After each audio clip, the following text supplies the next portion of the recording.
Hey, good people. Welcome back to another episode of 2 Cent Tuesday. I'm your host, Doc Erica. You know the drill. We have another exciting letter for you today. As a matter of fact, it's a follow-up. So without further ado, let's get to it. This one comes to us from Thomas.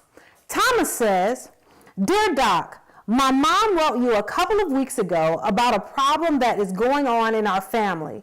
I am 18 years old and I'm going to start college in the fall. As my mom wrote to you, I don't care for my brother and my father. My father tries to understand, but my brother is very mean to me. When our parents were going through their breakup, I was very young, and as much as I loved my father, he was not there for me. It seems that he would always take my brother with him and leave me at home with my mother. My brother likes to call me names and pick on me because I live with our mother. With my mother, I feel I don't have to share her love, and the house is clean. My brother and father live like two roommates, and neither of them know how to cook. I would be open to listening to my father, but I have no interest in living with him and my brother.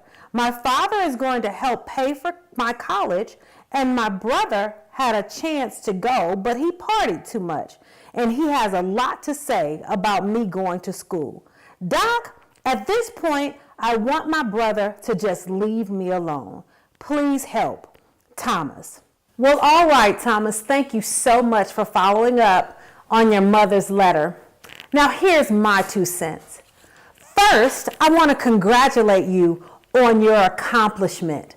I know sometimes people will downplay the fact that you did what you needed to do in high school and you're making it to college. So congratulations. I know it wasn't easy, but it'll be sure worth it.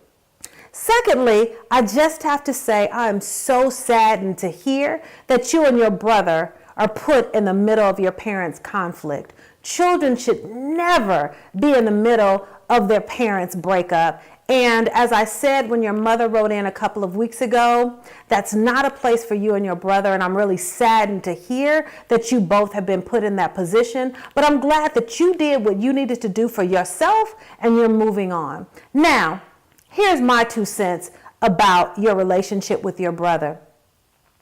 Your brother is mean to you. He has things to say about you living with your mom. He has things to say about you going to college. One thing that I've learned, Thomas, over the years is that unfortunately, sometimes your success serves as a mirror for the insecure person's failures. So although you're succeeding just because you want to accomplish goals or you want to do things in your life has nothing to do with your brother, but the fact that he failed out of college is reflected every time you surmount an obstacle, every time you do something that is great, every time you make another step towards achieving what you've set out to do, it reminds him of what he didn't do. Now, there's nothing that you can do to fix that. We can't live for other people. We can't live to please them. We can't live to make them feel good about themselves. So just know that in life, you'll find that people will resent you just for being you. But what I say is hold your head up, keep putting one foot in front of the other, and leave those other people behind, because those people are what we call haters. Thomas, now, you 18, you know what a hater is.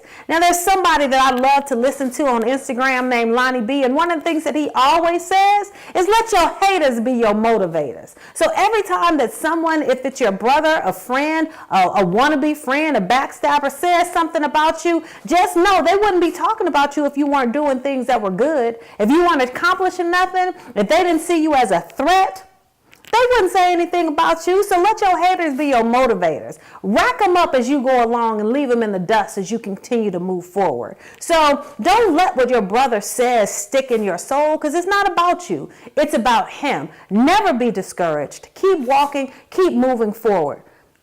The next thing I'll say to you is that I believe what you're experiencing with your brother is actually something that is a life lesson. If you learn how to manage this situation, it will serve you well in the rest of your endeavors. So, what we know is that we cannot control others' behaviors, but what we can control is our response to those behaviors. He talks about you living with your mom. He talks about the fact that you're going to college.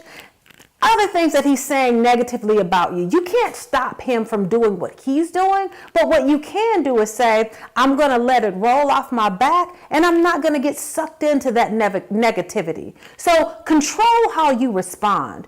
If you want to have a relationship with your brother, let that be your leading response. He says something negative. Remember what I said. It's not about you. It's about how he feels about himself. So you don't even have to take it personally.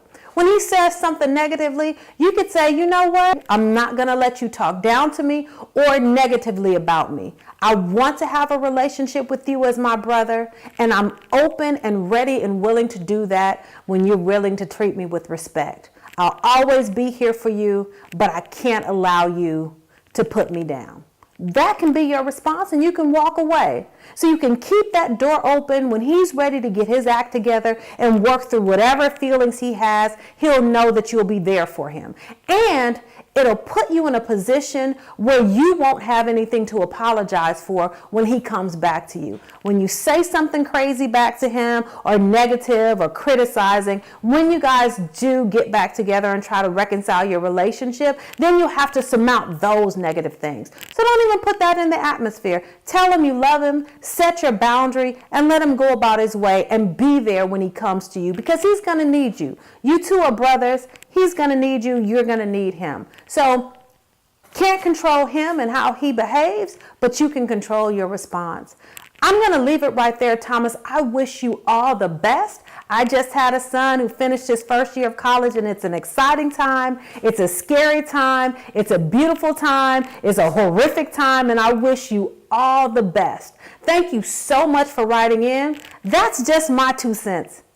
Remember, therapy matters. And remember, if any of you have something that you want Doc Erica to chime in on, feel free to hit me up on the email address below. Until then, remember, therapy matters.